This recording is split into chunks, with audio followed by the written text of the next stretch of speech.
السلام علیکم ورحمۃ اللہ وبرکاتہ۔ رب زدنی علما۔ MCQs نمبر 1، سوید بن صامت رضی اللہ تعالیٰ عنہ مدینہ کے پہلے شخص تھے جنہوں نے اسلام قبول کیا۔ مدینہ میں سب سے پہلے سوید بن صامت نے اسلام قبول کیا۔ امام یوسف اور امام محمد حضرت امام ابو حنیفہ کے شاگرد تھے۔ غزوہ خندق میں خندق 20 دنوں میں کھود دی گئی۔ آپ کو پتہ ہے کہ مدینہ منورہ کے گرد پوری خندق کھود دی گئی تھی، اتنی گہری، اور تاکہ کافر جو ہیں وہ مدینہ کے اندر داخل نہ ہو سکے۔ غسل الملائکہ کا لقب حضرت حنظلہ بن عمیر رضی اللہ تعالیٰ عنہ کا ہے۔ غزوہ خیبر میں 93 یہودی مارے گئے جبکہ صرف 14 مسلمان شہید ہوئے۔ غزوہ خیبر مسلمانوں اور یہودیوں کے درمیان لڑی گئی تھی۔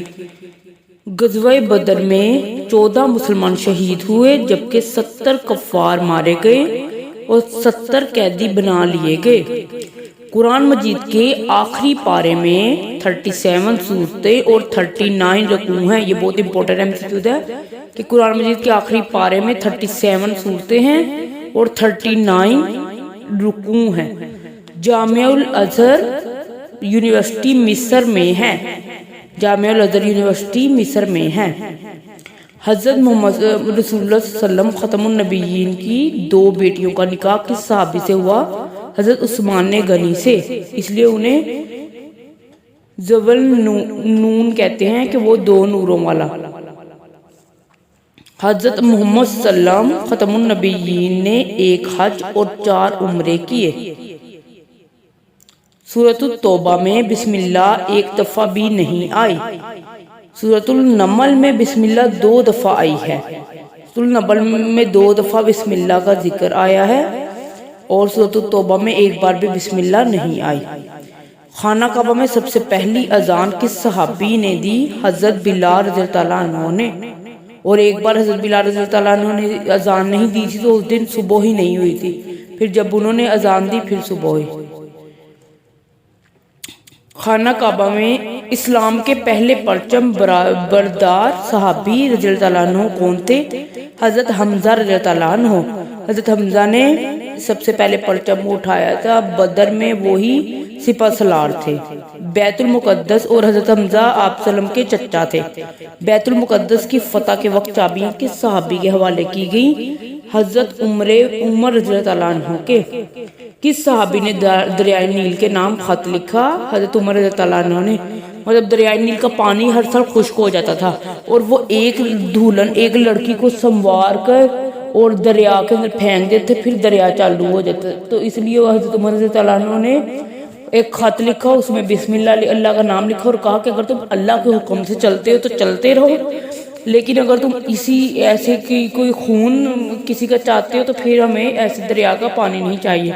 تو وہ خط جب لکھا تو وہ دریائے نیل چلنے لگ گیا اور آج تک دریائے نیل کا پانی کبھی ختم نہیں ہوا۔ حضرت سلمان فارسی رضی اللہ عنہ کا تعلق کس ملک سے تھا؟ ایران سے۔ حضرت سلمان فارسی ایران کے رہنے والے تھے اور ان کے آباء و اجداد سارے آگ کی پوجا کرتے تھے، لیکن اللہ تعالیٰ نے انہیں ہدایت کے لیے چن لیا اور وہ آتے ہوئے پہلے مدینہ میں گئے، ہدایت کی تلاش میں سفر کر رہے تھے، پھر انہیں پتہ چلا کہ مکہ میں ایک نبی آیا ہے، پھر جب آپ صلی اللہ علیہ وسلم ہجرت کر کے مدینہ آئے پھر انہوں نے دیکھا کہ آپ صلی اللہ علیہ وسلم کے مہر نبوت ہے اور بھی جو نشانیاں تھیں کہ مطلب باغ ہوں گے اور وہ مدینہ میں آئیں گے، اور آپ صلی اللہ علیہ وسلم کے بارے میں جو نشانیاں اس نے ساری دیکھی اور پھر بعد میں ایمان لے آئے۔ غزوہ تبوک کے موقع پر گھر کا آدھا سامان پیش کیا حضرت عمر فاروق رضی اللہ تعالیٰ عنہ نے، اور گھر کا پورا سامان حضرت ابوبکر صدیق نے پیش کیا تھا اور خود ایک کپڑے سے ٹانکے لگا کر اس سے وہ گزارا کیا اور ایک سوئی تک بھی گھر میں رہنے نہیں دی تھی۔ منافقین نے کون سی مسجد تعمیر کی؟ مسجد زرار۔ انہوں نے اس لیے مسجد تعمیر کی تھی کہ جب مسجد میں آپ صلی اللہ علیہ وسلم 2 رکعت پڑھ دیں گے تو سب سنت سمجھ کے اس میں نماز پڑھا کریں گے، لیکن اللہ تعالیٰ نے پہلے حکم دے دیا کہ آپ اس مسجد میں نماز نہ پڑھیں اور اسے گروا دیں۔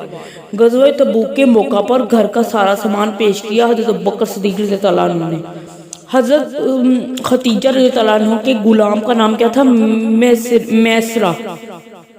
اور آپ صلی اللہ علیہ وسلم جب حضرت خدیجہ رضی اللہ تعالیٰ عنہ کا سامان لے کر تجارت کے لیے گئے تھے تو یہی غلام ساتھ تھا، اور اس نے کہا کہ یہ بہت ایماندار تاجر ہے.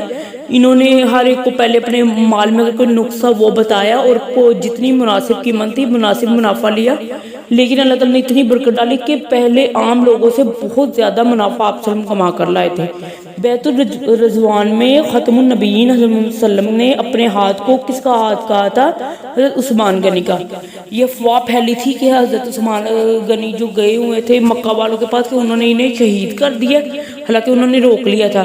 تو سب مسلمانوں نے کہا کہ ہم ان کے خون کا ضرور بدلہ لیں گے. آپ صلی اللہ علیہ وسلم نے اپنے ہاتھ کو حضرت عثمان کا ہاتھ کا، سب نے بیعت کی کہ ہم حضرت عثمان غنی کے خون کا بدلہ لے کر جائیں گے. علم کا باب حضرت علی رضی اللہ عنہ کو کہتے ہیں، مطلب باب کا مطلب ہوتا ہے دروازہ. آخر نے کہا کہ میں علم کا شہر ہوں اور علی اس کا دروازہ ہے.